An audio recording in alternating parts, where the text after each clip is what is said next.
Well, welcome once again.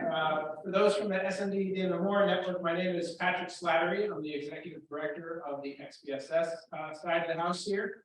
On behalf of Katie and I just want to both welcome you all and thank you for carving out time in your very busy schedules. Many of you, you're going to be missing out on some work, you're taking away time from family, and I'm just very grateful that you've taken this opportunity to come together and share missions and ministries to hopefully learn, network a little bit, and continue to help support the communities that you all serve. So again, we're very blessed to have you. It's very much governance in our Catholic schools and our healthcare centers. It's very much a shared ministry. Again, we're blessed to have a number of brothers here with us and a number of sisters. And again, the lay leadership that our schools and our health centers have is just tremendous. That shared ministry is a blessing. Again, we just can't thank you enough for being here. I do want to also thank a few other folks in addition to Katie and I.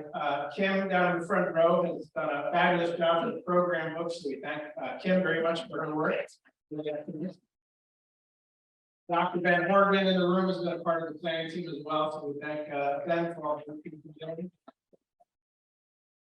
And then certainly to Zavarian Brothers High School, Jake Conca, Mike Nicholson, and the team here at XBHS were just blessed. When I called them up 5-6 months ago and asked if they would host this, Jake did not hesitate one bit. It was very eager to help support this initiative, and Mike Nicholson's knocked it out of the park, bringing a great number of students to the mix as well. And I know we'll have some more students joining us during the dinner tonight. So many blessings to XBHS for their work on that front.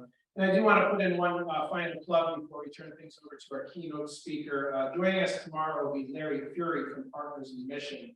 I know many schools in our network have leveraged the expertise of Partners in Mission, but Larry and Partners in Mission have underwritten a portion of this board forum, so we're very grateful to have his financial support for this event and to serve as sponsor for the board forum. So many of you will, Larry is a breakout speaker tomorrow and will be present at all of tomorrow's activities. So with that, again, we want to thank you for being here. I'm going to turn it over to Katie, who's going to introduce our speaker. Katie.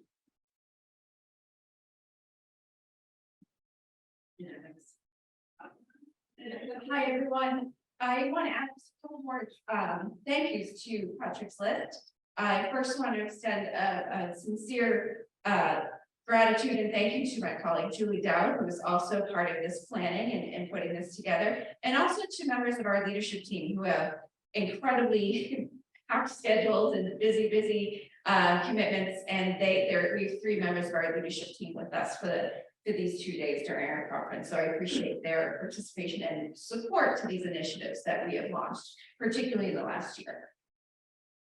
So to kick us off, we have a tremendous guest with us. Kerry Robinson serves as a partner of Leadership Roundtable, dedicated to promoting excellence and best practices in the management, finances, and human resource development of Catholic institutions by harnessing the managerial expertise and financial acumen of senior level lay executives.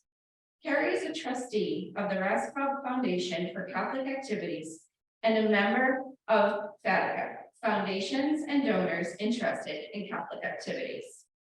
She is a prize-winning author, sought-after advisor, and frequent speaker on the subjects relative to philanthropy, development, and faith. We are fortunate to have Kerry with us today to share her wisdom and expertise as we open up our program. Welcome, Kerry.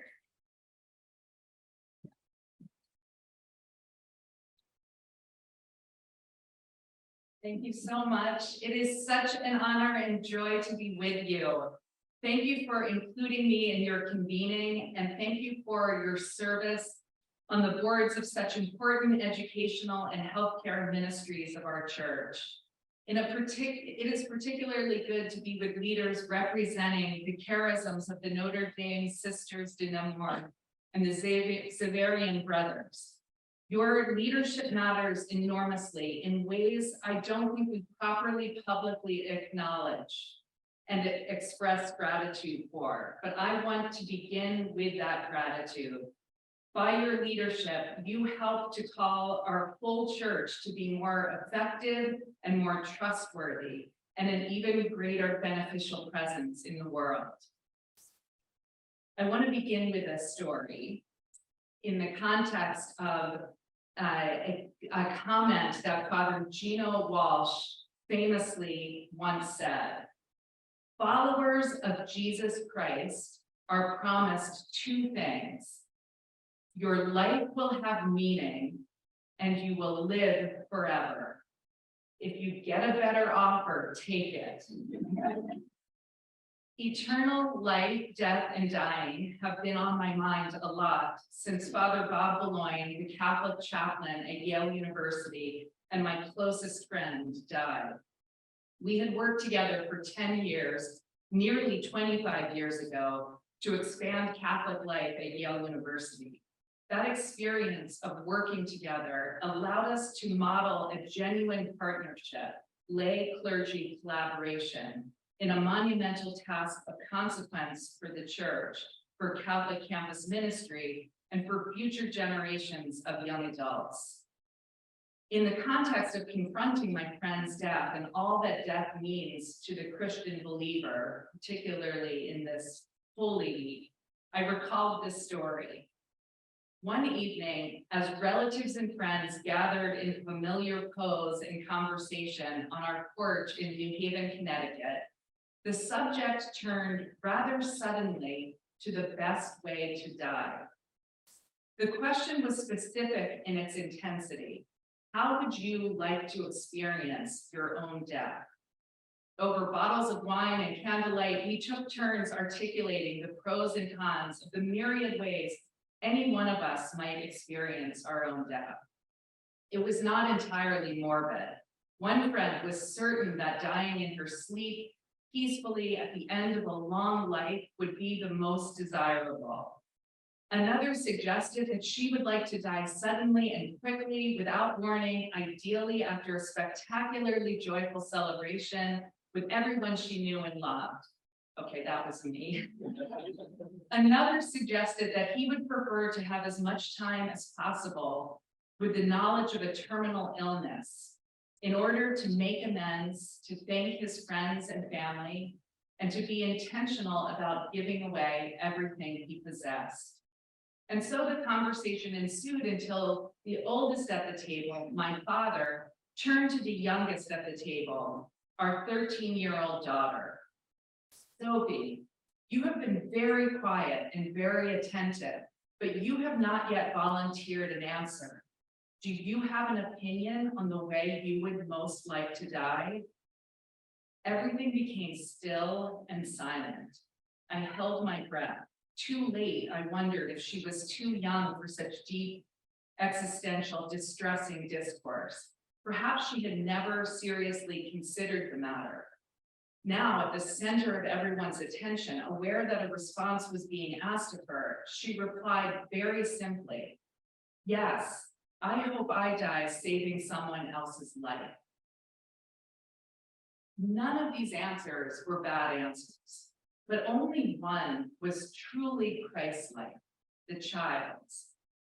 You know this with greater clarity than those of you here today who serve on the boards of Catholic schools and healthcare ministries. We cannot afford to lose this generation of Catholics, not under any circumstances. We cannot allow the church's prophetic role in the public square and across the globe to be eroded. Both are serious and urgent concerns. I have a vested interest in leadership in the Catholic Church. Besides the obvious implications leadership has for something so essential to my very being, my faith, I've spent my entire adult life from the age of 14 working on behalf of the Church in the spirit and aftermath of Vatican II, into which I was born. At Leadership Roundtable, we work to help the Church flourish, unencumbered by gratuitous obstacles.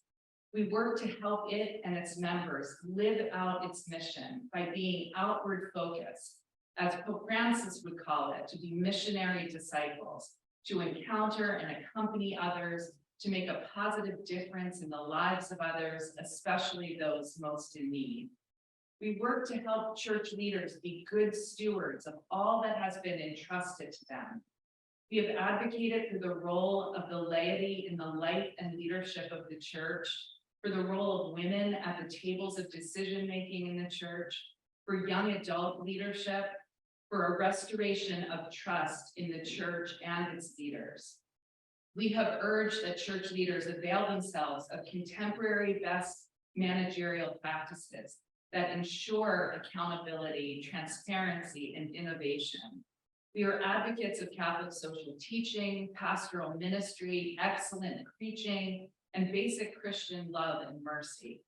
We know, truly we know, as Pope Francis often remarks, that the church is not a corporation or a business, but it is comprised of people, property, facilities, and finances, all of which deserve to be cared for with the highest levels of ethics and excellence for the very sake of the church's mission.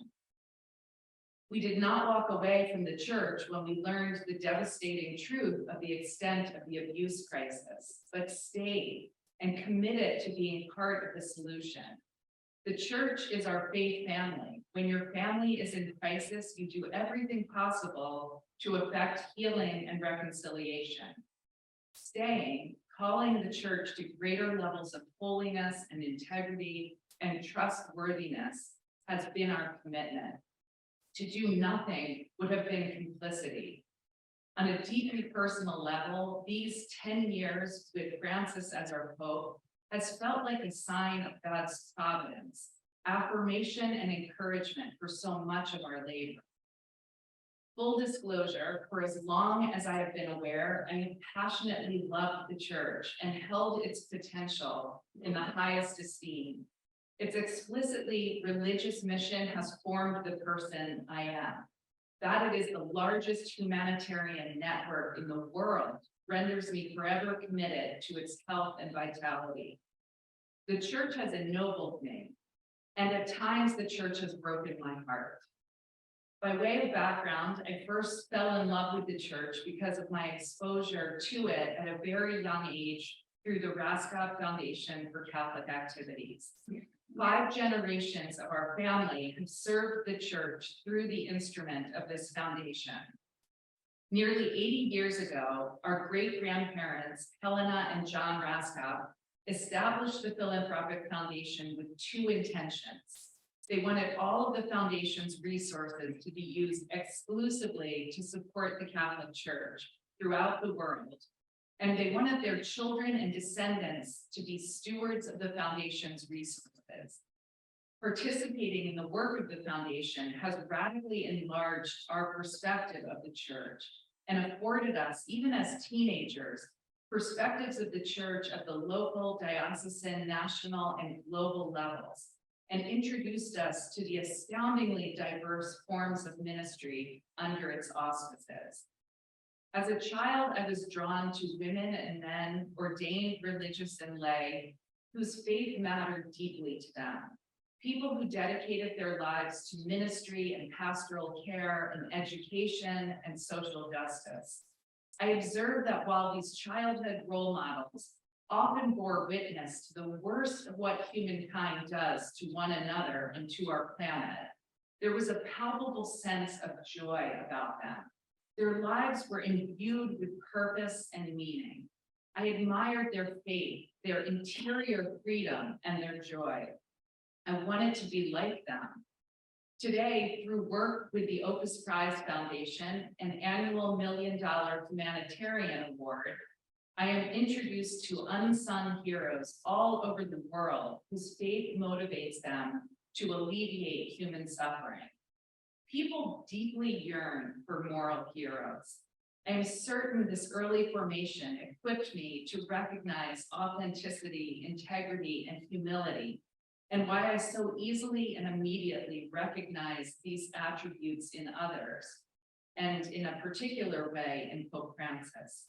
When Pope Francis speaks of the church as a field hospital, it is they who are the providers of care and healing and mercy on that field. My friends and brilliant journalists, Cindy Wooden and Joshua McKelvey, invited me to contribute an essay on leadership for their excellent and highly recommended book, a Pope Francis lexicon. This was published relatively early in Francis's pontificate, and rereading what I wrote then is remarkably consistent today.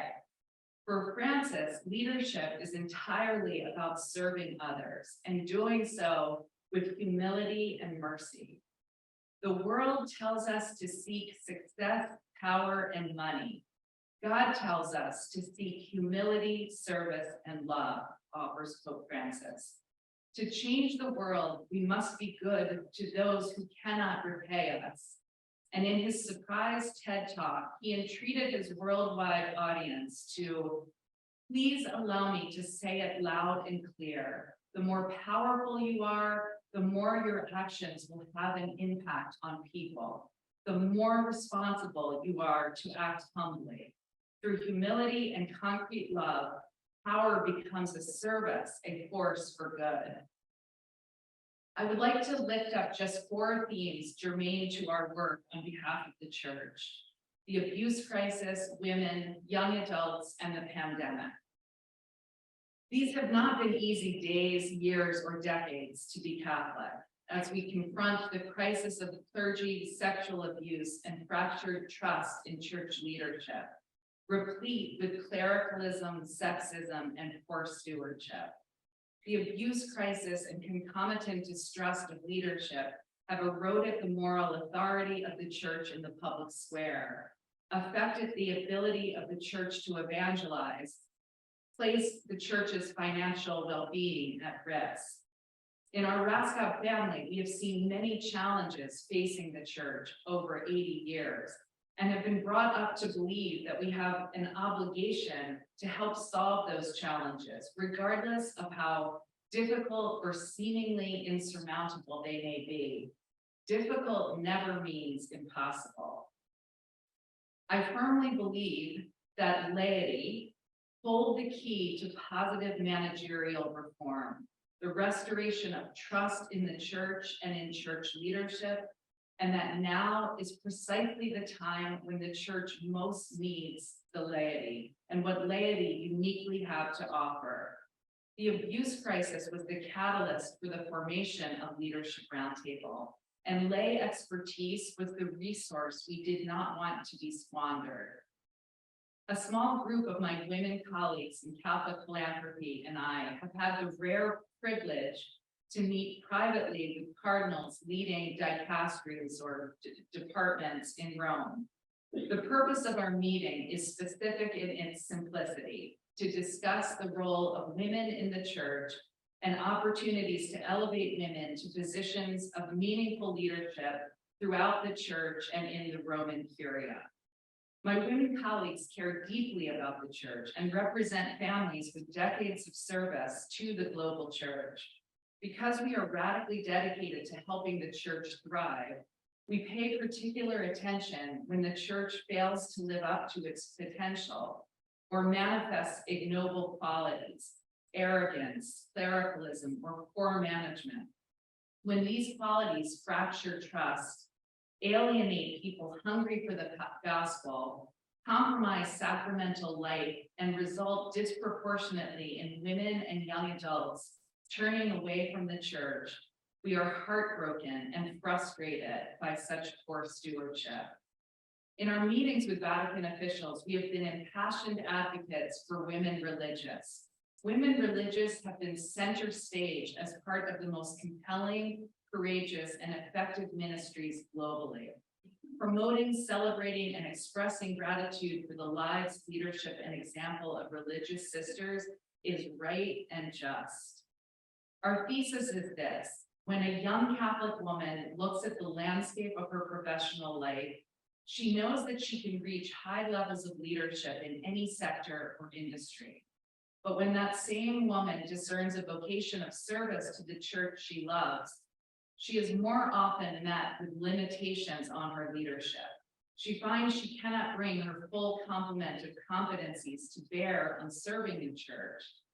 So she turns her attention instead to the secular world, where she can excel, be promoted, be appreciated, lead, and serve fully. The church becomes less and less relevant to her and by extension becomes increasingly less relevant to her children, both girls and boys. Without these highly talented, accomplished women, the whole church is impoverished. We don't do this advocacy because it is what faith-filled, capable, wise, and talented women deserve. Of course it is. We do this advocacy because it is what our church deserves and needs in order to flourish. This advocacy has spanned 3 pontificates. Each of the 3 popes have decried the dearth of women in leadership in the Roman Curia. But it is under this papacy that we can begin to measure some progress. It is a start and an important one. And to all the women here today, again, I don't think we say thank you enough. Thank you for your faith, for the many ways you strengthen the church, for the ways you serve, and for your advocacy. The increasing rate of disaffiliation from the church, especially of our young adults, should be a matter of urgency for all of us. Kim Daniels, the director of the Initiative on Catholic Social Thought and Public Life at Georgetown University, teaches a course on the church's social teaching there. At the beginning of the course, she asks her students for 3 things. Name a challenge facing the world. Offer a word or phrase to describe the church, and 1 word or phrase to describe Pope Francis. For young adult students, name a host of challenges facing the world. They are varied and serious. Climate change, polarization, inequality, racism, extreme poverty, gun violence, forced migration, war, a rise of nationalism. When describing the church, the words and phrases are mixed, but predominantly negative. But when it comes to Pope Francis, the descriptions are overwhelmingly positive. Pope Francis has a special resonance with and affection for young people, encouraging them to speak up, make a mess, cause a scene, participate actively. Laudato Si and its call for care of creation is intended for all people, but it is young adults who most resonate with the urgency for caring for the environment. We have an enormous opportunity here to connect the dots. Pope Francis, the gospel, Catholic social teaching, the church in the world. For 3 years of Pope Francis's 10-year papacy, the world was brought together and torn apart from our collective experience of COVID-19.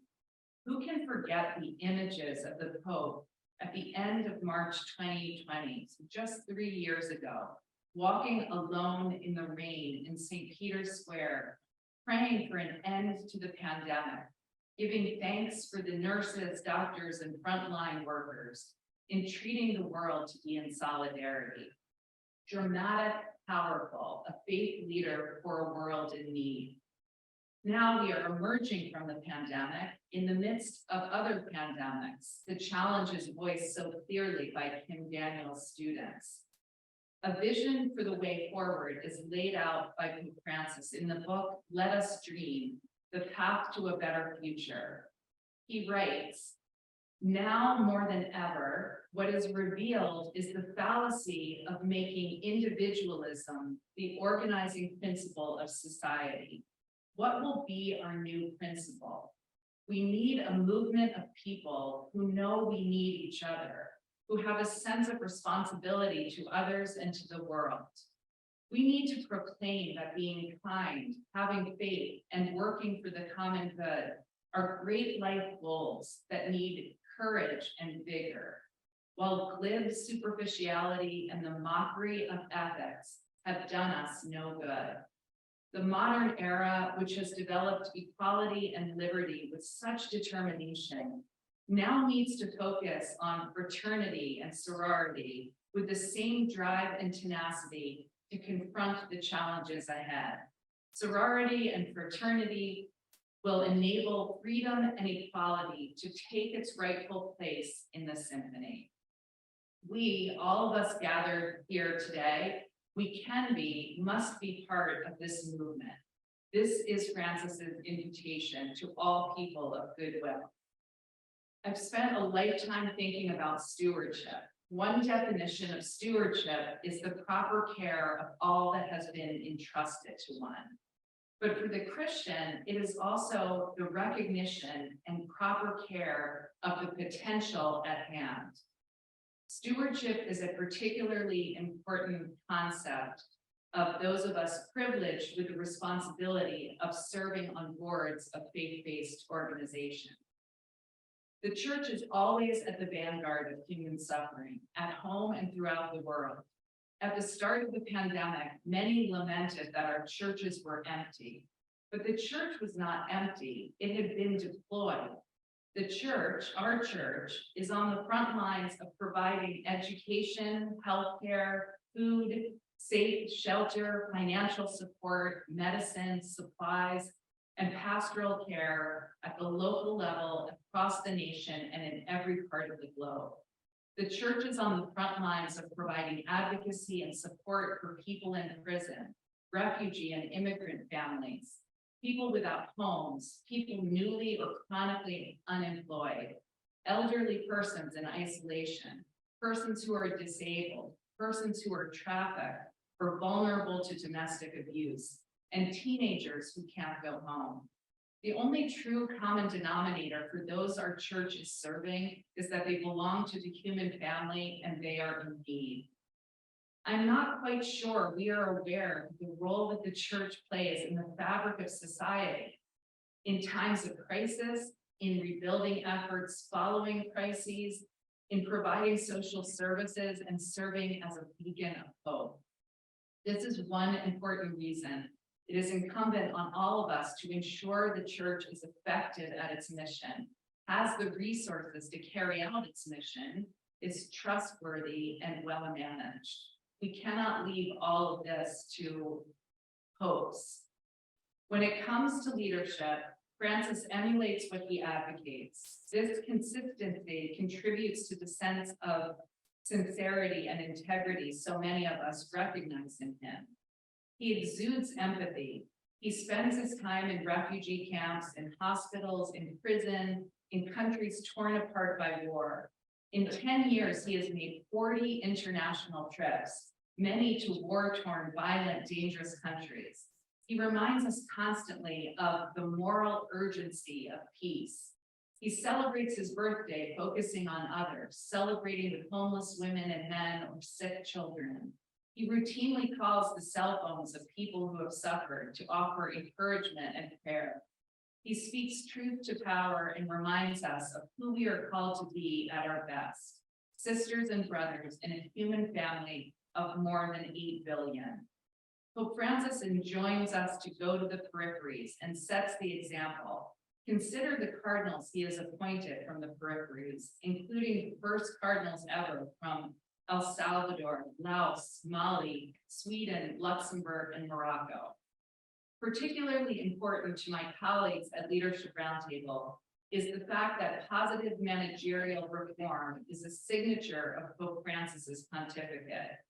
During the first year after his election, he established a Secretariat for the Economy within the Holy See to promote accountability and the proper care of human and financial resources within the Vatican.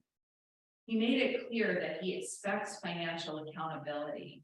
He welcomed Leadership Roundtable's co-chair, our board's co-chair, Elizabeth McCall, when she was partner at large at Promontory, to do a full audit of the Vatican Bank, a highly successful intervention, and a good example of what can result when the church utilizes the leadership, talent, financial acumen, and expertise of women. Just over a year ago, Pope Francis's new constitution reforming the Roman Curia was published and promulgated. Predicate Evangelium reshapes church leadership, widens participation, sets the conditions for greater diversity, removes barriers to co-responsibility, and promotes leadership as service in the spirit of synodality. A modern-day prophet, Pope Francis reads the signs of the times and awakens us to meaningful change in our behavior within the church and within the world. Complex global challenges like forced migration, extreme poverty, human trafficking, war, and climate change do not intimidate him. They only break his heart and command responsive action. He insists on ecumenical and interfaith dialogue for the sake of the world and of God.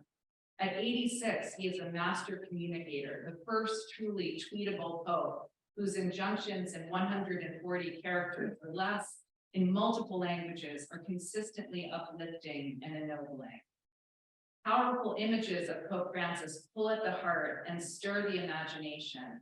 Iconic images of him washing and kissing the feet of inmates, of women, of Muslims, exuberant selfies with teenagers, joyful interactions with newly married couples and children, and his loving tactile embrace of a 53-year-old man disfigured by neurofibromatosis. In 2019, Pope Francis received South Sudan's political leaders at the Vatican and got down on his knees to kiss their feet, imploring them not to return to civil war. He admonishes clergy who are sourpusses and insists that the joy of the gospel be promulgated by our very lives. He asked every Catholic parish in Europe to welcome a refugee family and set the example by sponsoring 2 families in Vatican apartments. He goes to confession, he busses his own tray. He bowed his head and asked for our blessing before giving his inaugural blessing as Pope. He declines the apostolic palace in favor of a simple room at Santa Marta, preferring to live in community for the health of his psyche and his soul. He is a Pope of the people, a Pope of surprises, a Pope of joy, and a Pope of tenderness. In his first interview at a time when the entire world's attention was on him, he was asked to define who Jorge Mario Bergoglio is. The newly elected Pope replied without hesitation, "I am a sinner." And with that, he rendered himself immediately relatable to all of us. It was in a subsequent press conference, however, on a plane filled with journalists, that one of his most memorable sentences was offered. Only 5 words. It is a response to a question about homosexual persons, stressing the wholeness and dignity of each individual person destined to receive God's love. He answered, "Who am I to judge?" He has conveyed personal support and encouragement to my own dear friends, authors and advocates of outreach to and with the LGBTQ community, Father Jim Martin and Michael O'Loughlin. He prioritizes dialogue and deep listening and seeks out diverse viewpoints. As religious leaders, we are called to be true people of dialogue, to cooperate in building peace, not as intermediaries, but as authentic mediators. Each one of us is called to be an artisan of peace. This invitation to co-responsibility is inextricably intertwined with the Global Synod, a synod to which Pope Francis has again invited all of us. It seems particularly fortuitous to engage in dialogue, deep listening, prayer, imagination, attentiveness to the Holy Spirit and to each other, to literally dream a better way forward, particularly in light of so many challenges, crises, pleas that also bind us as a human family with a common home. When I met with Sister Natalie Beckhart and Cardinal Mario Brett, who lead the Global Synod from Rome, and heard them delineate the attributes that are important for a successful synodal process, I was struck by how resonant it was with the guiding principles of Leadership Roundtable. When we were founded, we unwittingly committed to these attributes in order to be faithful to our mission to serve the Church. We prioritize candor and charity, deep listening and dialogue, the presumption of goodness in one another, the value of diverse points of view and experiences, the confidence that everyone has a piece of the wisdom, and a conviction that there is strength in unity. We commit to prayer in all of our meetings and introduce moments of silence to allow us to be conscious of the presence of the Holy Spirit. We emulate and advocate co-responsibility in leadership. We literally chose a round table where everyone has a seat to define who we are and how we would relate to one another.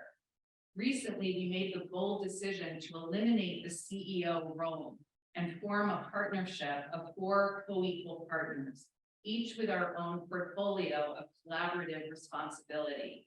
This intentional design offers an alternative to a hierarchical mindset and construct. Diversity factors greatly in the synodal experience. We simply need all voices, all backgrounds, all experiences, all wisdom. And the synod will be as effective as our own responsibility for it.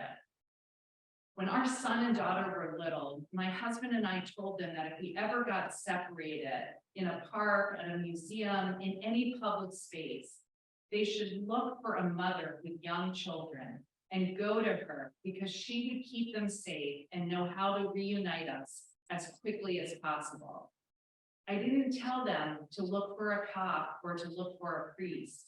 I'm haunted by the question, where were the women at the tables of decision-making when the crisis broke in 1995 or 2002 or 2018?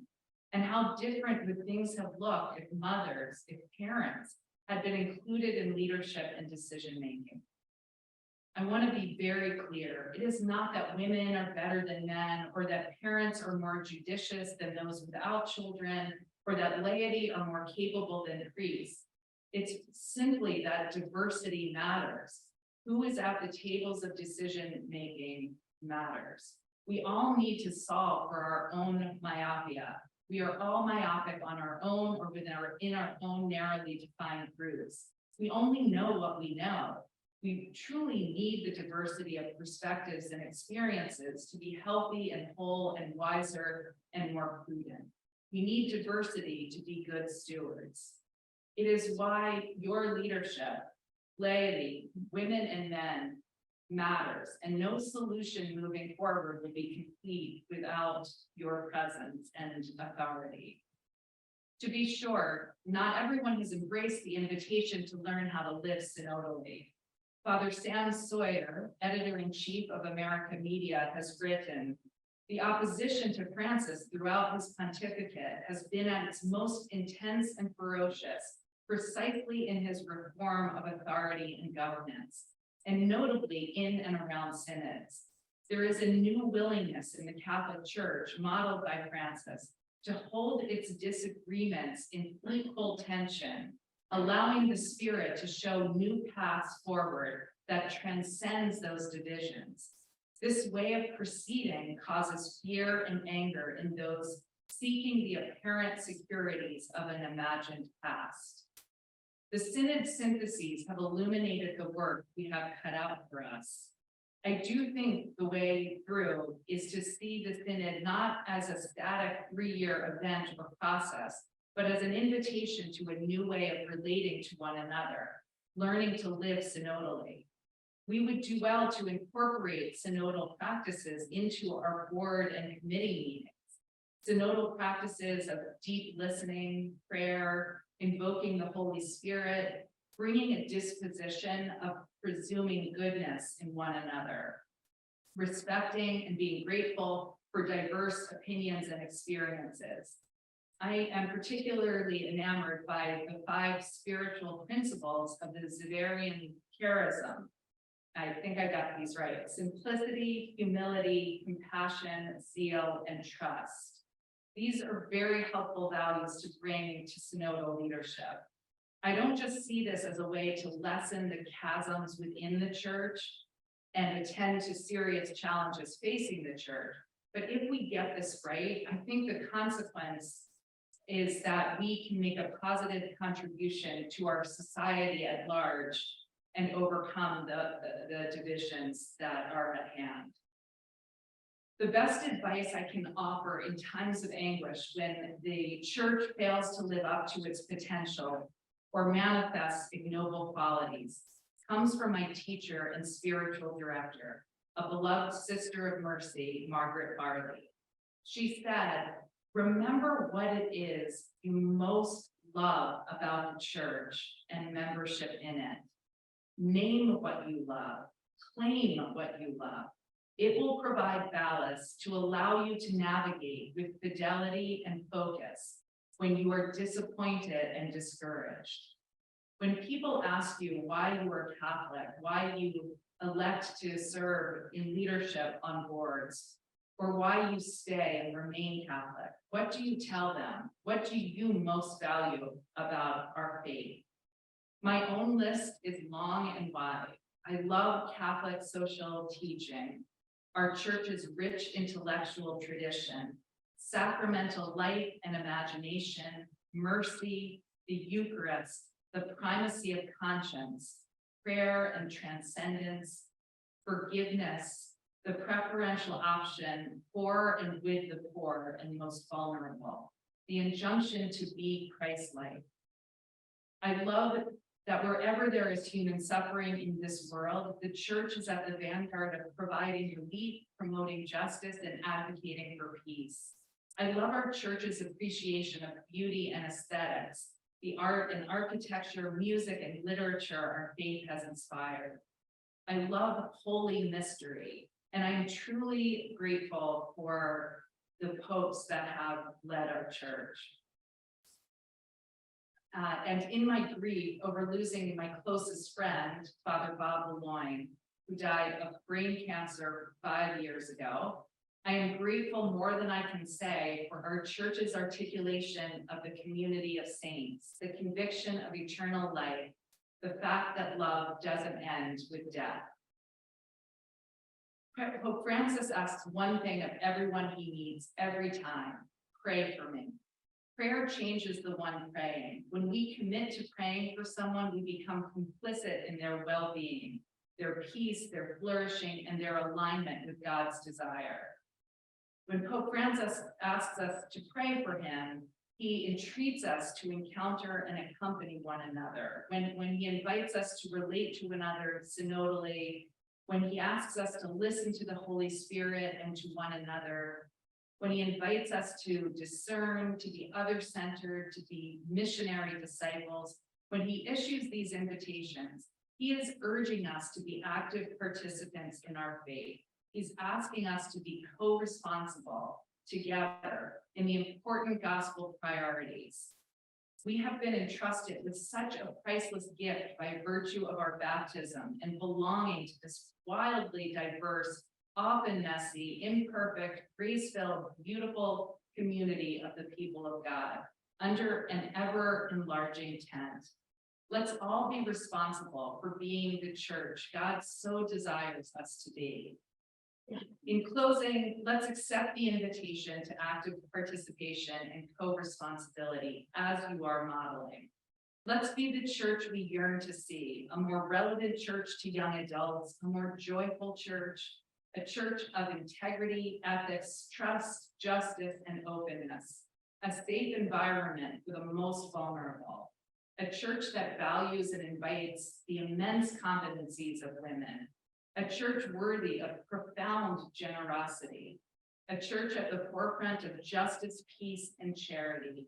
Let us be healers. Let us be bearers of the good news, witnesses to new life.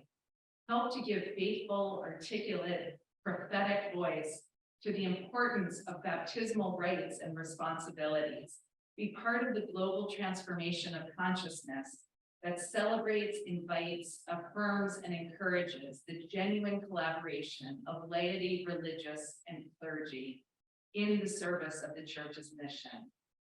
A church the world needs, because the world needs solace, healing, peace, hope, mercy, generosity, and the light and love of Christ. Thank you.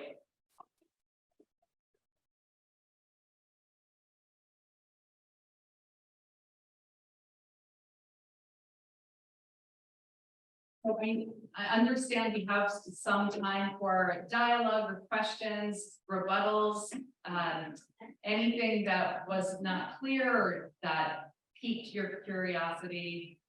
There's no subject that's off the table from my perspective. Give you a minute to thoughts. There is a microphone out there if anybody would like to use. So yes. She'll give that to you.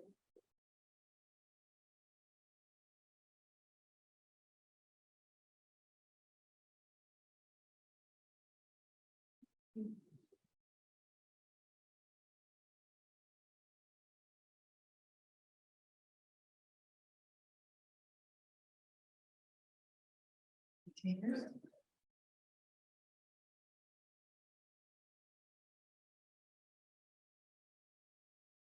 First of all, thank you so much. I really appreciate the words that you shared today. I'm back in college, I've got pages of notes.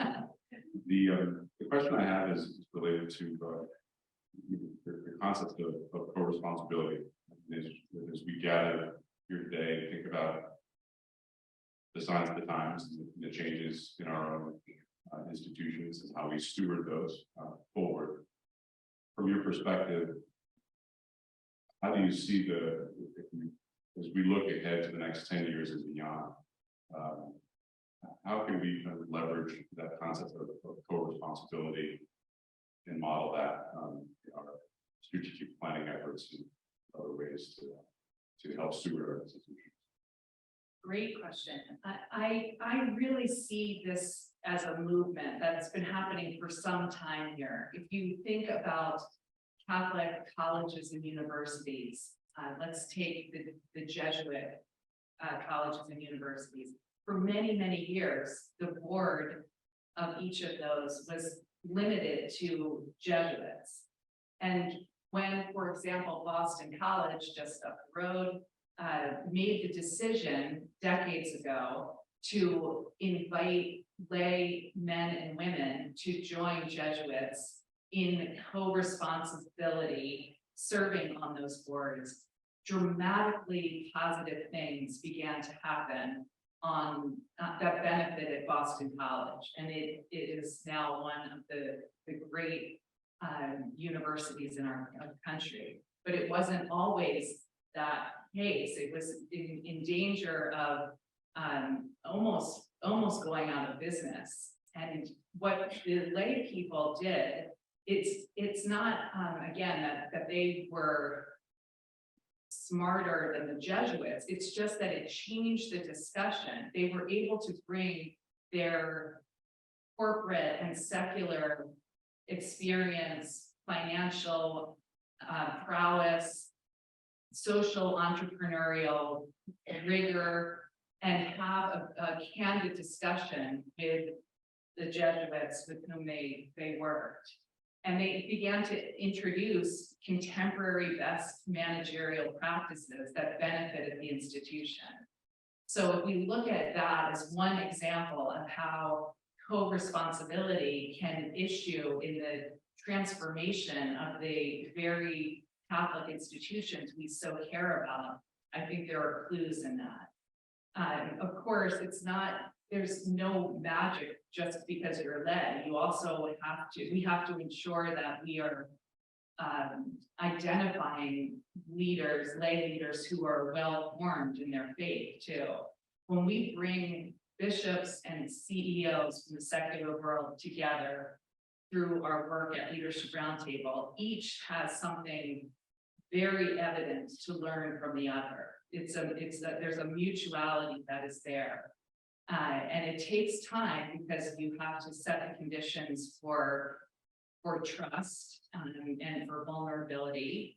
And I think this injunction to always presume the best in one another, that everybody there cares deeply about the same thing, which is to strengthen the church and to help its ministries and apostolates flourish, particularly flourish unencumbered by the obstacles that we know we can remove. Thank you for your question.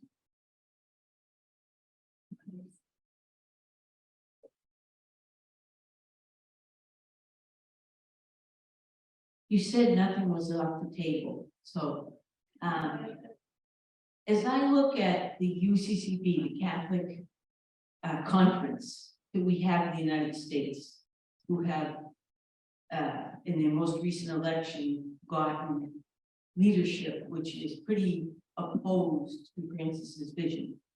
So look, even in our own diocese, I do understand COVID, but the synodal process was not well promulgated in the Boston diocese. And many parishes, including my own, didn't do anything about it.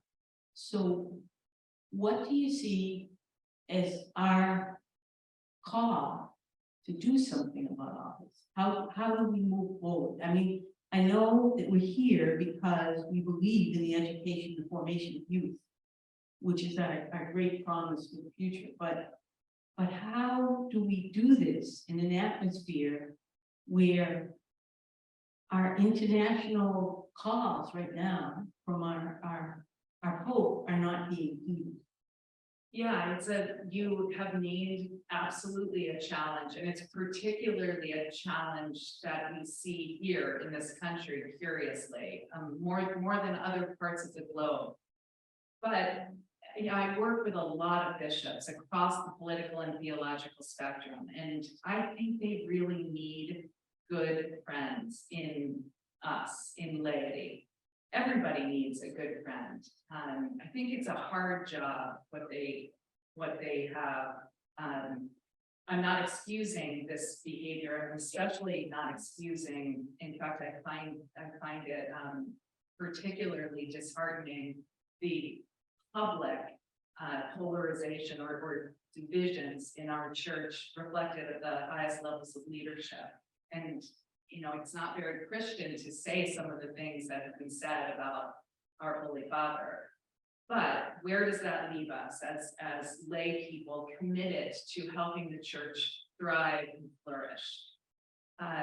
We worked with the USCCB initially on helping reach as many constituencies as possible to involve them in the synod.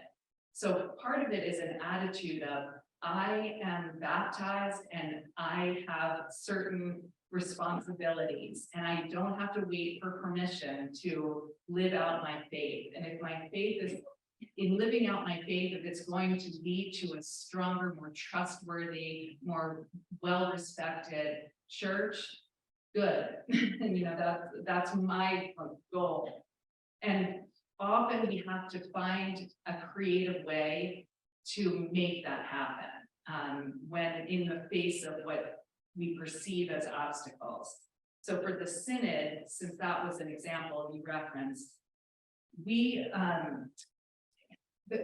there are some dioceses who had a synodal process that is really wonderful. So there are examples to the contrary of what you're pointing out. In fact, I was just in Davenport, and that diocese had a remarkable full court press to try to reach every Catholic, even marginally associated with the church, involved in it. They had a campaign called, I think it was 68,000 cups of coffee, and their intention was to meet 3 times with every person over a cup of coffee to ask them what breaks your heart, what fills your heart about being Catholic and being part of this diocese. What we did at Leadership Roundtable is we essentially worked with Region 16, which is a kind of newly coined term. Our Catholic Church in the US is divided into 15 regions, where clusters of dioceses are grouped, and so there's 15 of those, and they demarcate geographical regions.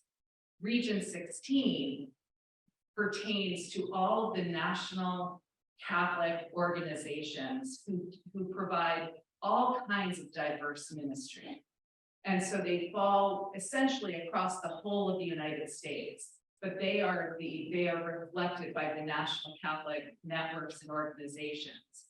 And we worked with them, training them on how to conduct a synodal listening session, how to reach a broader audience. And I think that was a very, very important contribution to the whole document when it was produced. Another example is when we were first created, we wanted to bring best managerial practices to the church. And we first did all of this data analysis. We're data driven and mission focused.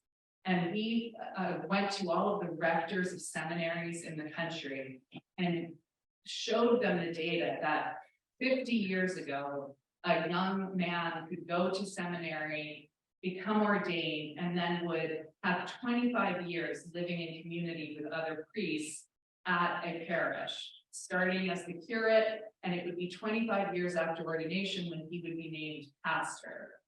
Today, it is 18 months after you are ordained and you are made pastor of 3 parishes, 2 of which have schools. And yet we are not offering these young seminarians any courses in even the basics of management, of finance, of all the things that you know from your own secular lives are absolutely essential to your leadership success. So they said to us, thank you for bringing this to our attention, but we just don't have room in the curriculum. And we responded, but we are setting these men up for anxiety and all kinds of headaches, because when they realize that they don't know some of these things, they suffer and the church suffers.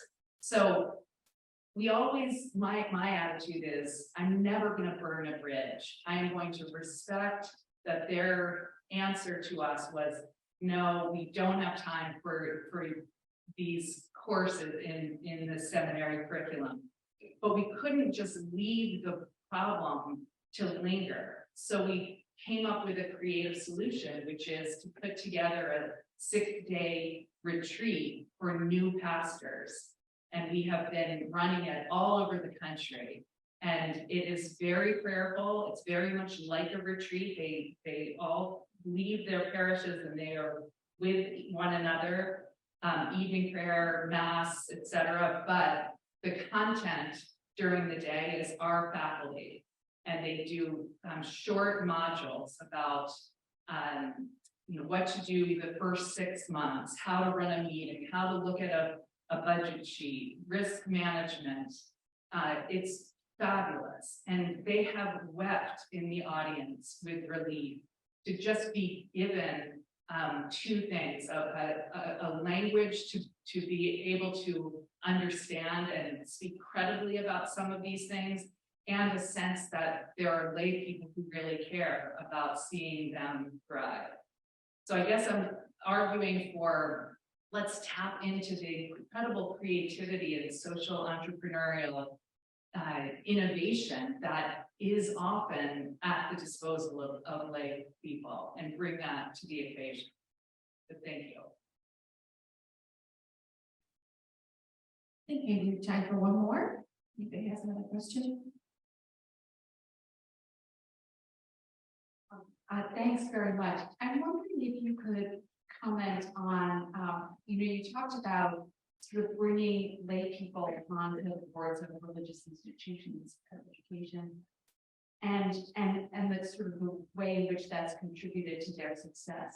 I think a lot of people, though, are now raising questions about the corporatization of the boards of our, so that's not necessarily balanced out by clerical members of the board. Can you speak to sort of what that, who else do we need on a board? Because I'm feeling that the sort of the image of the person that you are describing is still a very powerful group of people that do have a lot of wisdom, but are also perhaps not necessarily in touch with the people that we serve, or that we'd like to be serving in those institutions. Yes, and it's an excellent question. In our own leadership roundtable, always tries to emulate what we advocate. So our the 3 most recent people we've recruited and welcomed onto our board are all women, and 2 are women of color. Because we were looking at the church that we serve and looking at ourselves and seeing we simply did not have the diversity reflecting what we aspired to. Another very strong, this is particularly relevant to this audience. We created with Yale University, with the Catholic Center at Yale, a national leadership formation program for young adults. It is offered over the course of a year on college campuses, both Catholic and secular, across the country. And essentially the campus minister personally invites the best and brightest, most engaged young adult Catholics, usually through the campus ministry program. And they are invited to this year-long curriculum, which we have produced, which essentially, it's not a catechetical program, but it exposes them to the opportunities for leadership as young adults in the church. And it gives them like a crash course in ecclesiology, canon law, takes them on site visits. Every student is paired with a mentor from the local community who's in a profession the student aspires to, or just is discerning a vocation around. But the principal aim is to reimagine every Catholic board in the country, from the local soup kitchen to Boston College, every parish pastoral council, and every diocesan finance council as committing to inviting 2 young adults into that leadership. I mean, I would like to see every board have at least 2 young adults with a voice and a vote, because we're better for that perspective. So that's what I hear in your question, and I am an enormous advocate of this. But it's not just a young adult for the sake of like ticking off some box. We have a responsibility to form them, which is why we created this leadership formation program, so that they are acclimated and prepared and then commissioned to be the church they want to see. So thank you for the question. Thank you all for having me, and I will hope that you have a wonderful day tomorrow and evening tonight. I'm very proud of your service, and you're helping us make create the church and advance the church's ministries in a way that makes us all very proud. So thank you.